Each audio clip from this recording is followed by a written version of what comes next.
really paying attention. You can't just all of a sudden walk in and start zooming off in a different direction unless that partner of yours is really paying attention and really understands where you're going. It's absolutely the best straight man ever in history.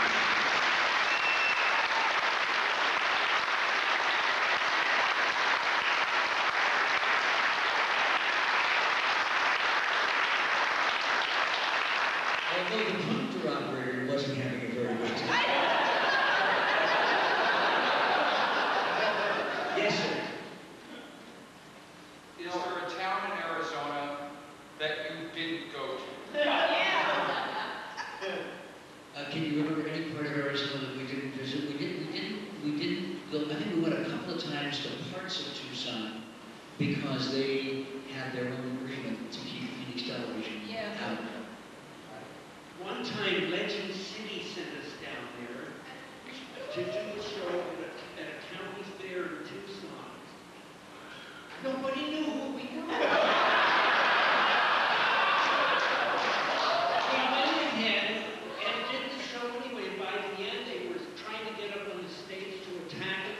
I mean, right away. It was great. You had somebody over there?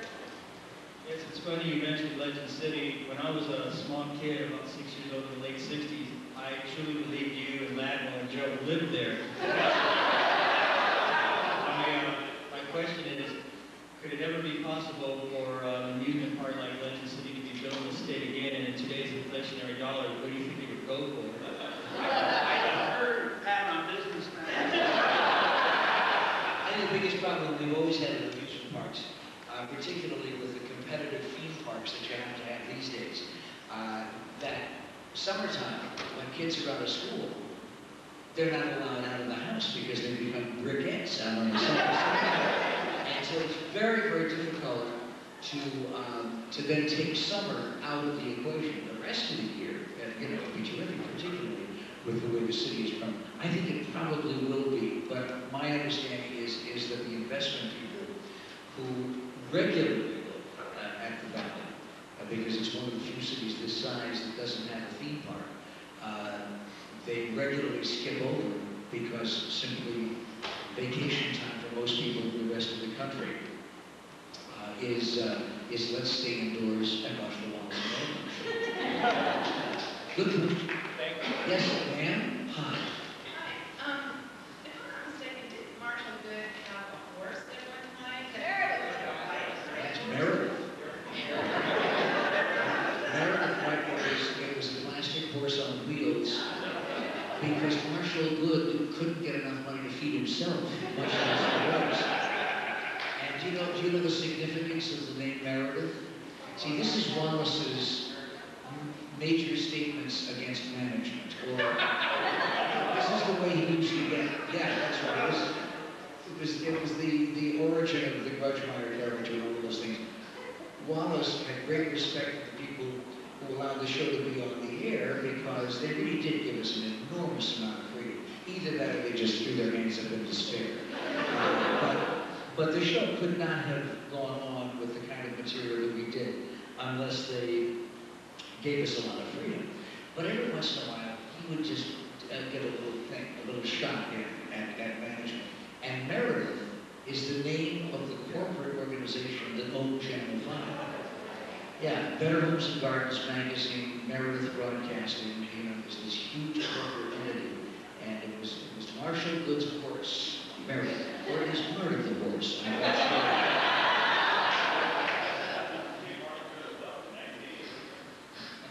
You're patting. Hi, ma'am. Hi. Congratulations on the Ladmo back. Some of the Fritos are missing.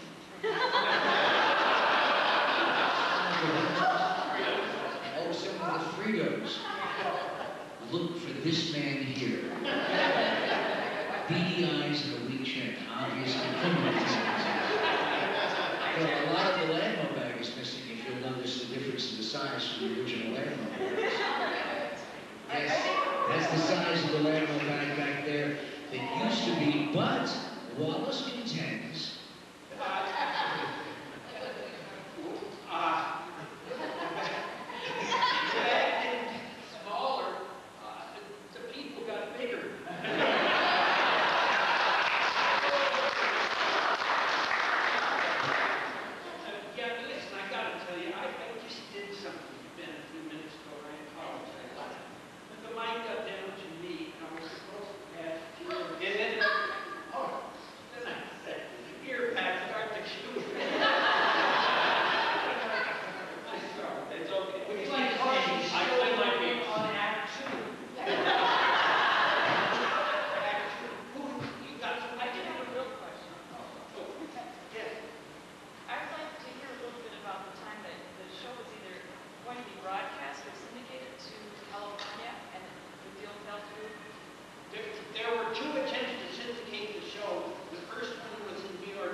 KTLA was actually the station that ran in Los Angeles, and the one thing that they had in common, and I think this was important to share with the audience, both of them at different times, WPIX in New York and KTLA in Los Angeles, big stations. KTLA was owned by Gene Autry.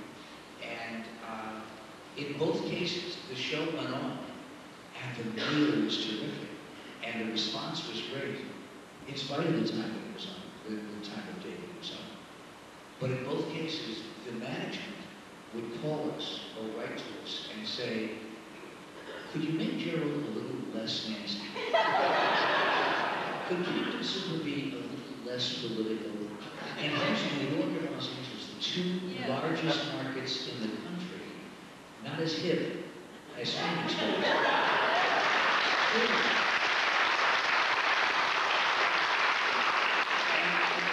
And it was NBC, but it was NBC found out about the show. And it really was phenomenal. The ratings were terrific, and people knew about it around the country.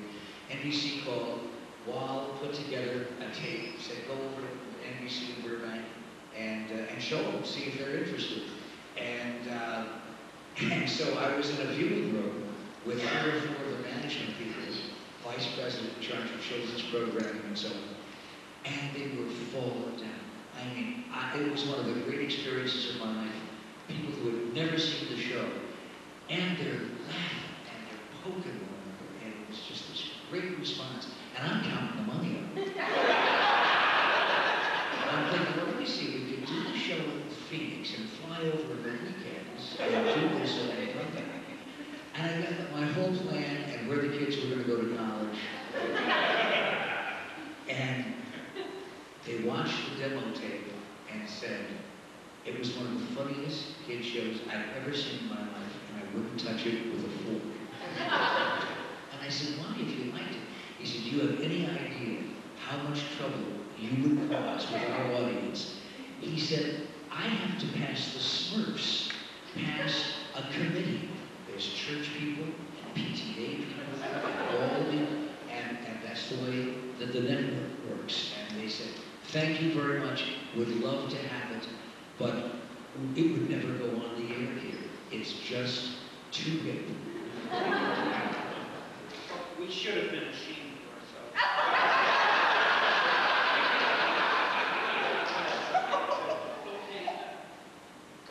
Just a quick thing about Ben. He's writing the 3rd play in the same order that's Colin Kennedy's calling.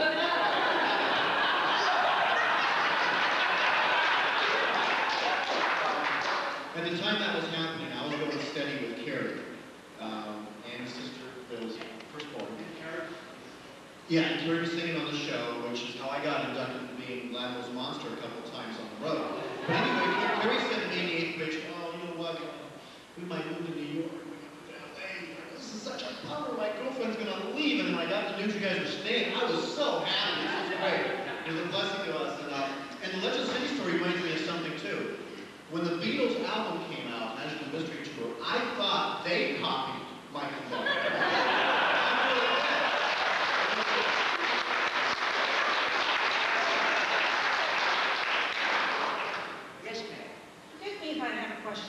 obscure. It's regarding a bit that's been on the Sunday show. Twice I think it's been shown.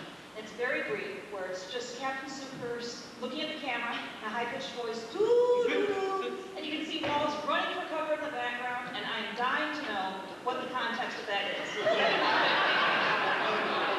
Ben decides what the bits are. And it Well, really offended you.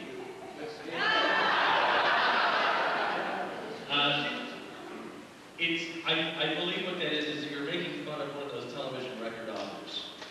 Oh. And it was the guy, I think, Hobo Willie Boxcar Willie.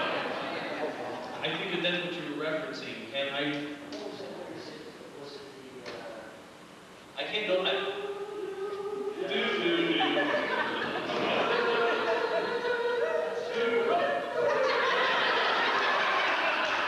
it's just thank you, cattle call. It's a silly piece of videotape.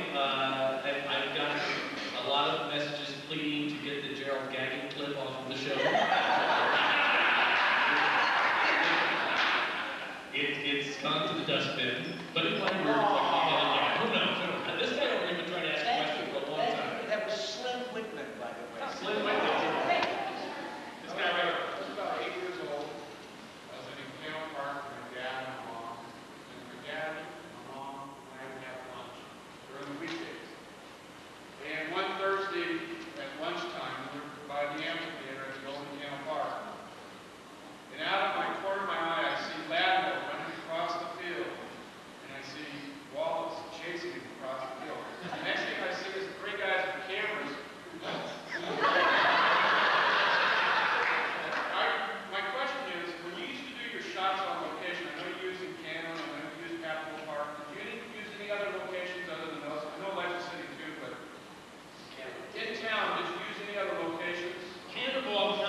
Apache land? Right. Hey, there's a couple of guys I'd like to introduce. The fellow back there in the red shirt, Randy, what's the fellow Randy? Randy Murray. He now has a TV studio in the old KBHO building. Staging that. Myron, I want you to tell the story that you told me when I interviewed you for the book. 1966, I believe it was. I was 16 years old. I played in a rock and roll band and made more money than I was Cooper's back then. The Swagman. And you guys had the same state manager I did, Dave Bruin. Promotional plan. So the weekend time, their state manager, the same guy as mine. So he has out there at Maryville Mall, has a holding ropes up to keep the guy back. All the guys in my band, they're all standing there holding back. When Gerald came out, they were throwing things. They actually seriously wanted to kill him. I mean, there's no good little bottles, there's pennies. I mean, they were trying to man, we hold them back. It was all we could do. So the station was over, and he runs off. Pat runs off one way, and then we went off the other way. So all the kids chased him. They're chasing him. So we walked back to the other side of the mall, and as we walked into our dressing room, and here comes Pat running this way, and he is full bore. He runs into the room like that, and I stood on the outside there, and all the kids in mind said, he went that way, no, that way. I saved your life in 1966. Maybe he was a fireman.